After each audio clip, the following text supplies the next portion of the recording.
भयंकर हमारे घातक कमांडोज वहां तक पहुंचे और सर्जिकल स्ट्राइक्स के जरिए राम मंदिर के लिए आज रात 12 बजे से 500 और 1000 रुपए के नोट बंद हो जाएंगे। जी हाँ, अनुच्छेद 370 के सभी खंड लागू नहीं होंगे। ट्रिपल तलाक बिल पर मोदी सरकार की यह बड़ी जीत है। जय श्री राम।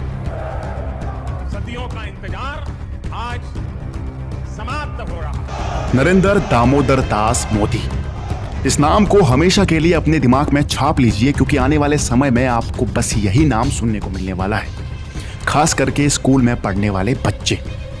वजह साफ है, क्योंकि आज आधा हिंदुस्तान भारतीय जनता पार्टी को भी मोदी सरकार के रूप में ही जानता है।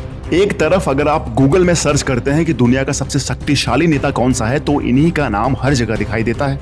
और वहीं कुछ समय पहले अगर आप गूगल में सर्च करते टॉप 10 क्रिमिनल्स, तो भी इन्हीं की फोटो सबसे ऊपर दिखाई देती थी। पर कैसे एक ही इंसान दुनिया का सबसे शक्तिशाली नेता और वहीं सबसे खतरनाक क्रिमिनल कैसे हो सकता है? अब इसका जवाब तो आपको खुद गूगल ही दे सकता है, पर फिलहाल इसके लिए गूगल ने मोदी जी से माफी मांग ली है और अपनी इस गलती को भी सुधार लिया है। लेकिन इस वीडियो का सबसे बड़ा और सबसे इंपॉर्टेंट सवाल यह है कि आखिर क्या हुआ इन बीते सालों में, जो देखते ही देखते मोदी नाम इंडिया का ही नहीं बल्कि पूरी दुनिया का सबसे बड़ा ब्रांड नेम बन गया।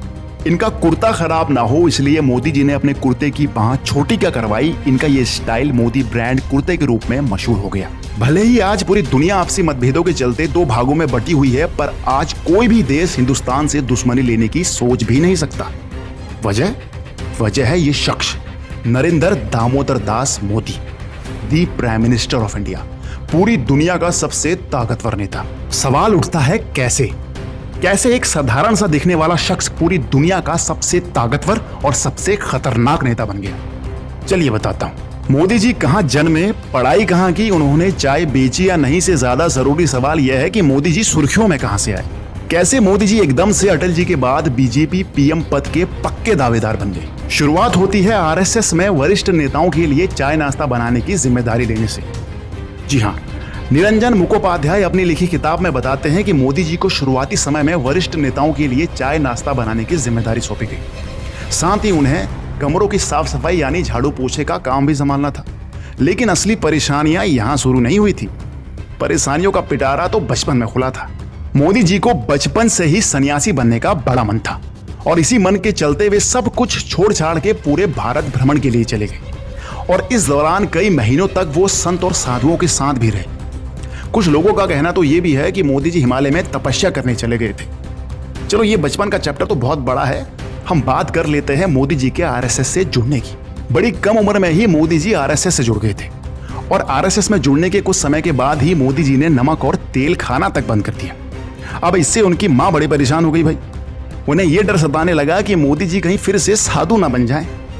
पर ऐसा हुआ नहीं और भगवान का शुक्र है कि ऐसा हुआ नहीं, क्योंकि अगर ऐसा होता तो हमको इतना दबंग पीएम कैसे मिलता।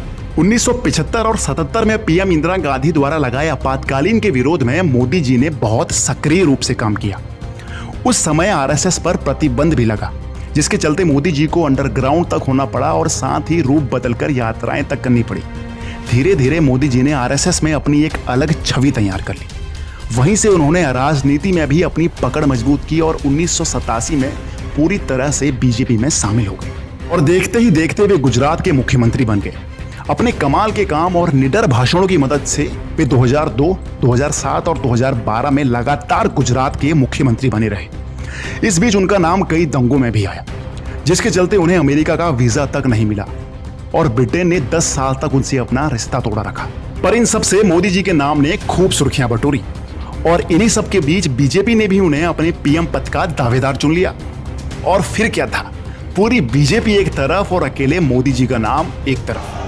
पूरे देश में मोदी नाम की लहर इस तरह उठी कि देखते ही देखते 2014 लोकसभा इलेक्शन में बीजेपी ने 543 में से 282 सीटें जीत के अटल जी के बाद अपने सबसे प्रबल नेता यानी मोदी जी को पीएम पद की गद्दी में बैठाया।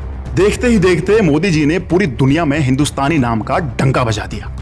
सबसे पहले मोदी जी ने विदेशी यात्राएं की और पड़ोसी देशों से अपने रिश्ते मजबूत किए और साथ ही सभी देशों को यह भी बता दिया कि भैया ये हिंदुस्तान वो पुराने वाला हिंदुस्तान नहीं रहा। अब इस देश की पीएम पद की गद्दी में हम खुद विराजमान हैं और हम हैं सन्यासी, ना हमारे आगे कोई है और ना ही पीछे।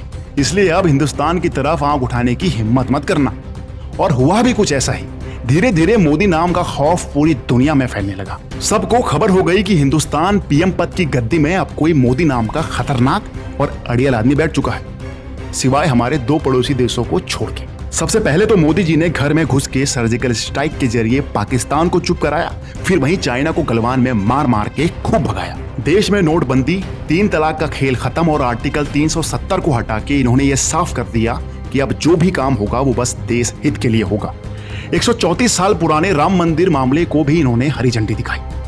रशिया यूक्रेन वार के बीच फंसे सभी हिंदुस्तानियों को सही सलामत देश में वापस लाके इन्होंने पूरी दुनिया को हिंदुस्तान की ताकत का लोहा मनवाया। इस तरफ पाकिस्तानी भी तिरंगे को हाथ में पकड़ यूक्रेन से जान बचा के घर वापसी कर रहे थे, तो वहीं पाकिस्तान के पीएम हिंदुस्तान की तारीफ करते नहीं थक रहे थे। जिस हिंदुस्तान को पाकिस्तान सीधा साधा समझ रहा था, वही हिंदुस्तान मोदी जी के नेतृत्व में विंग कमांडर अभिनंदन की मदद से पाकिस्तान में घुस के उन्हीं का फाइटर प्लेन फोड़ आया। इस बीच विंग कमांडर अभिनंदन का प्लेन भी क्रैश हो गया और उन्हें पैराशूट की मदद से पाकिस्तान में ही उतरना पड़ा। पर वहीं एंट्री हुई मोदी जी की। उन्होंने पाकिस्तान को सीधी धमकी देते हुए साफ साफ कह दिया कि 24 घंटे के अंदर विंग कमांडर अभिनंदन को हमें सौंपा तो ठीक, वरना पूरी हिंदुस्तानी फौज पाकिस्तान की तरफ रवाना कर दी जाएगी। बेचारा पाकिस्तान भी सोच रहा होगा कि यार किससे पाला पड़ गया। 24 घंटे के अंदर पूरा पाकिस्तान विंग कमांडर अभिनंदन को छोड़ने बॉर्डर तक आया और ये मंजर पूरी दुनिया ने देखा, साथ ही नए हिंदुस्तान की झलक भी देखी। इनके द्वारा लाई गई कुछ योजनाएं जैसे कि उज्ज्वल योजना, प्रधानमंत्री जनधन योजना, आयुष्मान भारत योजना और प्रधानमंत्री आवास योजना को हिंदुस्तानी जनता ने खूब प्यार दिया और इनके इन्हीं कामों को देख देश की जनता ने इन्हें फिर से पीएम पद की गद्दी में बिठाया। आपको पीएम मोदी जी के ऊपर बनाई गई ये वीडियो कैसी लगी कमेंट बॉक्स में जरूर बताएं, और अगर आप योगी जी के ऊपर भी ऐसी ही एक वीडियो देखना चाहते हैं तो वो भी हमें कमेंट बॉक्स में बता दीजिएगा। बहुत जल्द मिलते हैं, तब तक के लिए जय हिंद।